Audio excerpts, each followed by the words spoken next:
Hey everyone, welcome to the Ghost Town experience. My goal here is to share my final thoughts of Fireproof Games' latest release after completing it. And guys, I'm happy to report that this is yet another banger for the platform. In most regards, that is. I've got a few issues here and there, but let's get into it. Ghost Town officially releases on December 1st for PSVR2, and I played through a review copy of this game on the base PS5. And don't worry, seeing that Ghost Town is a puzzle adventure, the following footage is spoiler-free and only showcases different environments and gameplay functions, all while avoiding any and all puzzle solutions. So what the heck is Ghost Town? Well, the best way that you can describe it is it's pretty much an atmospheric VR spooky adventure. It's very much story-focused with quite a few creative puzzles thrown around throughout the adventure. You play as Edith, a paranormal investigator and a medium who has the ability to release trapped spirits who haunt different locations. Your brother has mysteriously gone missing, and it's your job to find him using all the supernatural abilities and tools at your disposal. The game takes place in Scotland and London and sees you exploring a variety of different environments, from a foggy island with a lighthouse to an ancient underground ritual site. The best comparison I can make, aside from Fireproof's previous game, The Room VR Dark Matter, which does feel a lot like this, it's probably The Seventh Guest, which kept creeping into my mind as I was playing Ghost Town. It feels a lot like it in both atmosphere and gameplay. I'd say Ghost Town is very similar, with more environmental variety, a better story, but around half of the puzzles. Also, way less challenging puzzles. Personally, I found all these puzzles to be a breeze, and the longest I got stuck on any of them was maybe 3 minutes at the most, but usually it was because I needed to find a keyhole or something, not necessarily because the actual solutions were hard. Speaking of puzzles, aside from being relatively easy, they're all done very well. The interactability feels great, and most of them allow you to twist and turn objects to alter perspectives, and the devs even implemented some unique VR tricks that made these challenges much more engaging. To speak on one specific instance at the very beginning of the game, Ghost Town managed to do something that I've never seen done so well in VR before. There's a section where the whole room changes depending on what side of a pillar you're looking at. No matter how many times I tried to catch it, loading in the new objects, I just couldn't. This is just a minor example of some of the wizardry they pull off throughout this game. There were quite a few moments where I felt that joy and wonder that VR games are supposed to bring. Almost like I was experiencing something for the first time. Through these methods, the puzzles are all unique and varied between each level. There's no padding here. Each chapter feels different from the last, and for that, it never felt like there was a dull moment. Now, that's not all due to the artistic variety present here. Ghost Town is also hampered by a very short runtime of just a little over 3 hours. And I can see that time being cut down even more if you aren't much into exploring every nook and cranny. Yeah, that's a spooky runtime in and of itself.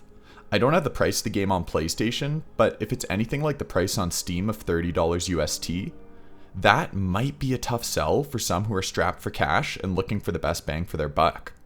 And with no real replayability aside from collecting all the collectible magazines scattered throughout each chapter, the price may not be justified for those looking at sheer content alone. But this is where you have to make the decision on whether you're here for a high quality and unique experience, or whether you might be looking for a meatier game. And speaking to the high quality, the storytelling is a standout feature here. All the performances from the different characters are top notch and some of the best I've seen in VR. The black doorway is opening. The light is my... The doorway will seek. Well, what is? The black doorway is my will. The light is lost. The black Angela? doorway will seek. The black doorway is Are opening. you all right? The light is my... The doorway will seek. Angela, can you hear me? What? Oh, I'm sorry, dear. I must have blacked out. Happens sometimes. What was that? Are you okay? Oh, yes, I'll be fine. Just give me a minute. Oh. The characters are fully motion captured, and the voice acting was believable and felt real.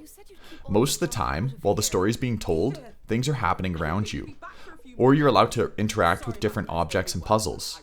That makes it all the more jarring when the game decides to lock you in a small circle, leaving nothing to interact with while other characters are talking at you. It's an interesting switch up and reminds me that this game was designed with standalone in mind. This thought prevailed through the very limited world interaction. Most drawers cannot be opened, and only quest-related objects can be picked up. I found the world quite interesting, so I was constantly trying to pick up photos and books only to see my hand clip through them.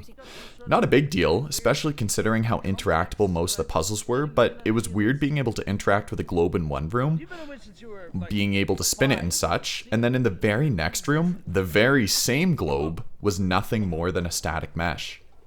Also worth mentioning here is that when you do interact with objects, there's no haptics or adaptive triggers both across the controllers and the headset. It's too bad because this game would have benefited hugely from this, considering all the touchy-feely magic stuff you do throughout the adventure. Overall, I just don't feel like the focus was on the higher-end machines with this one. This extends into visuals. Seeing that this was originally a game on MetaQuest, I came into this one expecting a super crisp visual and rock-solid performance. One of those was true, for the most part. The game seemed to run very smoothly. Although from my testing, I believe that the game is running reprojected instead of at a native frame rate. In terms of reprojection, it's done very well here. The ghosting is not horrendous, and I didn't feel any sickness. Now, I'm no expert, but I'd say that its implementation is in line with Horizon Call of the Mountain, meaning I didn't notice any hitches or overall performance issues. Where I am disappointed with its implementation is the overall visual quality. I don't know. I just don't feel like Ghost Town looks as good as it should, especially considering they're relying on reprojection. Objects seem nice and crisp up close, but from a distance, there's quite a bit of ugly aliasing and distant objects don't look very sharp. I did appreciate the stylized art style. It definitely added to the atmosphere while not straying too far from a realistic style. I also have to quickly mention lighting. At first I thought that the dark areas were super dark due to the PSVR2 OLED panels, but at second glance, I noticed that most of the dark areas, my flashlight wasn't able to pierce through them. This leads me to believe that for most of the dark sections, they're using black textures rather than actual lighting tricks, which was done really well in games like Madison. This works great for the most part, but that also means that since many of the dark areas are not actually truly dark, enter Mira. I'm not bothered by it, but I figured it was worth mentioning for those who are sensitive. It is present here. So truly, the reprojected performance is smooth and rock solid, but the visuals left much to be desired, especially considering the game is no longer running on a standalone headset. But as a breakdown, Ghost Town is an excellent VR adventure, featuring fun puzzles, an engaging story, and a high-quality world filled with interesting, small areas to explore. It's held back by a wickedly short runtime, disappointing visuals, and a poor headset implementation. Overall, looking at the package as a whole, I can see why this game received nominations for Game of the Year. And although it wouldn't quite fall on my list, it's close for being such a memorable adventure. I think if you've already picked this one up on other platforms, especially on Quest, I don't think it's worth grabbing again. Especially considering that not much here has changed aside from a facelift. Albeit from a doctor who just wants to make you feel good, not great when you go outside. If it's your first time, and you're not bothered by the price to length ratio, and you enjoy similar games like The Room VR and The Seventh Guest, then I'd absolutely recommend picking up Ghost Town for the PSVR2. The pros simply outweigh the cons with this one, and I can't wait to see what Fireproof Games does next with this universe. They did kind of finish the game off, leaving the possibility for sequels, so that's going to be all for today. I hope you enjoyed the video. If I helped to persuade or maybe dissuade your purchase, whatever it may be, please consider subscribing. I'd also love to hear what you think in the comments. Have you played Ghost Town yet? What did you think? Are you planning on grabbing this one for the PSVR2 come December 1st? Let's talk about it. It's snowing outside here, so that means it's a great time to talk video games. Have a great day, everyone. See ya!